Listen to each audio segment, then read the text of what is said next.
Amy, thank you for joining us on Capital and Power. And I want to talk about the survey that BMO conducted involving divorce and what you found out from high net worth women who have gone through divorce. What are the key findings? Sure. Well, first of all, Adam, thank you so much for having me. I'm glad to be here with you. And we conducted this survey to understand the financial confidence journey in women going through a divorce. So we wanted to understand both pre-divorce, during divorce, and then after divorce, what financial confidence looks like in high net worth women who were involved in their family's financial affairs and those who were not. And one of the key takeaways was for those women who did not have a seat at the table and were not involved, their financial confidence decreased substantially through the process and coming out of it compared to those who were involved, where their confidence journey actually increased as they went through the process. The study is actually called The Confidence Gap from Uncertainty to Financial Correct. Clarity, the Journey to Rebuilding Wealth After Divorce. Let's talk about the situation that some people find themselves in. You've mentioned that women who don't feel they've had a seat at the table. What does that mean? Because I know of situations where husbands and wives have tried to approach these things together and it hasn't worked out. There's been one or the other just doesn't get numbers and then, disengages. Sure. And so it's not necessarily that both spouses need to have full and complete understanding of their financial picture, but really just making sure that both spouses, in this case, what we surveyed and looked at were women's interests were shared and understood, and they were a part of the conversation and the journey. And so being engaged, being a part of meetings with advisors, understanding where accounts are, how they're titled, what the investments look like, what the retirement plan looks like.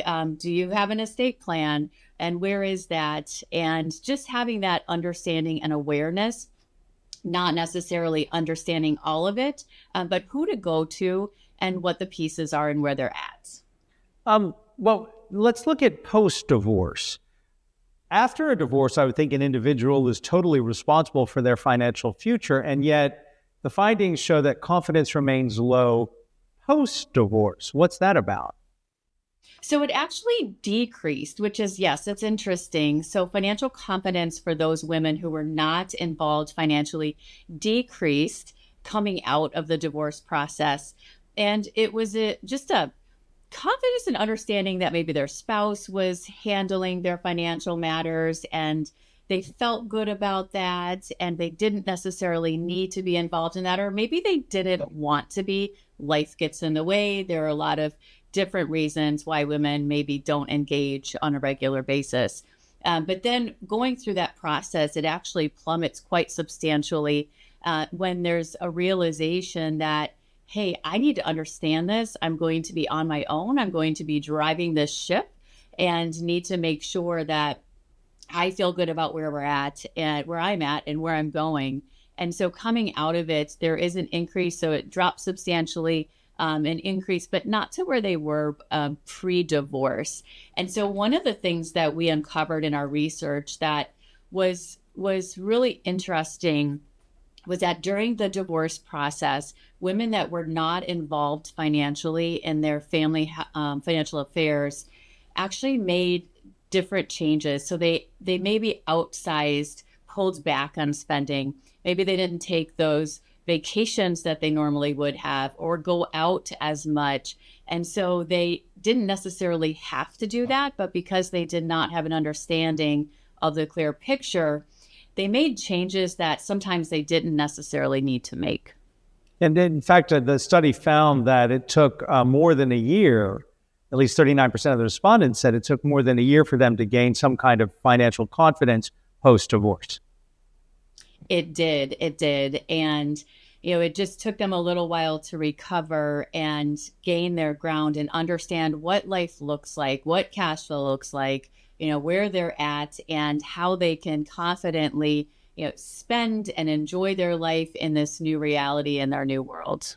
So let's talk about one thing, though, the actual process. For women who are not involved in the finances during divorce, when the spouse was responsible for pre-divorce finances, respondents were significantly, this is the study, more likely to report that their divorce settlement was lower than they expected. Now, perception and feelings are not necessarily fact. Can you elaborate on that finding? And are the facts showing that women who are not involved actually get less than perhaps they should from their investment in a relationship? So, not necessarily, but there are two components of that, Adam. The first one is that what we found in our research is that when they didn't understand what their resources were, maybe access to cash and things that they would need to litigate in their divorce process, they chose not to do certain things. So maybe they didn't litigate when they wish they would have and felt like they could have got a better settlement if they did, but they just simply didn't know what their resources were. And so that's a factor. And then the other one is just, as you mentioned, having expectations that necessarily didn't match up with where they were currently at. And another really interesting piece to that is, and speaking of that, is the attorney component here and the expectations that women have of their attorney through the divorce process is much higher than if they were involved financially. So they lean on and rely on their divorce attorney for more things. We found 6 additional characteristics that they require of their divorce attorney when they had not been involved. And one of those included relying on them for financial information and digging much deeper into the financial realm and aspect of their life when they haven't been involved. So there's a higher weight on divorce attorneys for women that have not been involved in their financial matters. When you and I were speaking before this interview a couple of weeks ago, I think I pointed out my mother was a family law divorce attorney in her city. And one of the first things she would do, especially with the high net worth clients who were divorcing, was, who is your financial advisor? And then on occasion, she would call upon financial, not accountants, when they do the deep dive, kind of like certified financial planners? Not planners. I'm thinking of autopsies. When they do financial autopsies, just to make sure that everything is on the up and up. Forensic accountants, I think, is what you're referencing. What's that? Forensic CPAs. Forensic, yeah, that was the term. Yes. Because the perception might be that there isn't an equitable outcome being negotiated if I lack the understanding of the financial position. But the point of my bringing all that up is that a forensic financial accountant is expensive, and it can wind up diminishing part of your settlement. Correct. And that goes back to the point of when you're not sure what your resources are, you might make different decisions because you don't feel like you can, whether it's litigate or get that forensic CPA on board to just take a look at things. You make different decisions. And then on the back end of it, look back and wonder, if I did that, could I have gotten a little bit more than I did? And so I think those are the things that we saw show through in our research a little bit. So what would you advise for women who are watching right now, and for men who are watching, because there are relationships where women run the finances. I have a friend who is a financial advisor. Her husband is not. What advice should the spouse who's not involved in finances, what advice do you have for them? So my advice would be to begin and to get involved. And sometimes it's a really challenging thing, and it seems scary to jump in and you don't know where to start.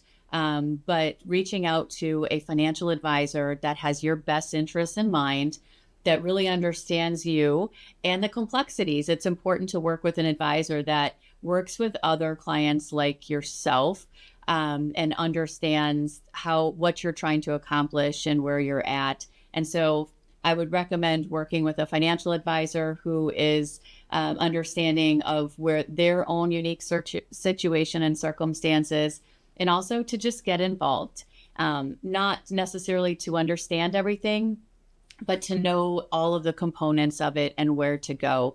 And that confidence journey is powerful, and it actually is, the process itself is very empowering, and taking that first step will increase confidence right away.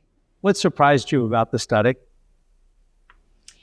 It surprised me that the confidence level in women as they're coming out wasn't as high as I expected it to be. My thinking as a financial advisor in this world is that immediately the financial advisor gets involved, and I don't know that that's always the case. I think sometimes that women in what we saw wait a little while throughout the process to engage a financial advisor. And that's where they rely a little bit more on the attorneys that they're working with. And so that surprised me a little bit. And then also with attorneys, and as you think about it, I guess it makes sense that women who have not been involved to really lean on their attorneys for so many more things than those that have not been involved. Is the financial advising field still male dominated, or is it 50-50 now? It's not 50-50, but we've come a long way. I've been in the business, Adam, for just about 26 years now, and it was certainly a male dominant industry when I started. It is definitely proportionally more men than women, certainly right now, but we've come a long way, at least in the 26 years that I've been around. And it's great to see that, because oftentimes women do enjoy working with women and having that confidence and rapport and relationship. And as an advisor, I'm sure you've had clients who've been, as the survey has shown us, those individuals who come out of a marriage thinking they're not getting perhaps what is their right to obtain, because they don't understand perhaps the finances that that occurred before the divorce. What is that process like for you? It's a lot of hand-holding, I would imagine. It is, but it's very rewarding to see somebody come in and really be just distraught and not understanding, and to help them and to stand where they're at and to help walk them through their journey to gain their own financial confidence and their own power back. It's empowering to me. It's empowering to the advisors on my teams, and certainly the women that we work with, or men, as you mentioned, as they go through that journey. So very, very rewarding.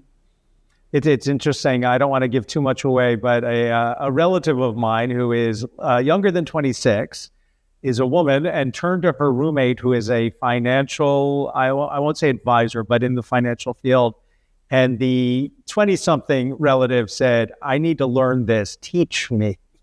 Are you seeing more people? I'm not talking just women, because I know plenty of men who don't understand finance. Are you Sure. seeing more people in their 20s say, "I need to learn this and teach me"? I am actually the younger generation coming up.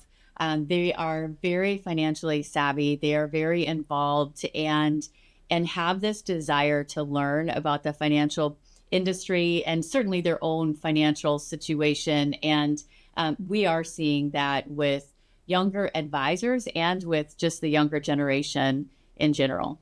I just encourage anyone listening that is not involved to get involved and to take that first step, because it will be a changing step and it'll help in that confidence journey and taking your power back.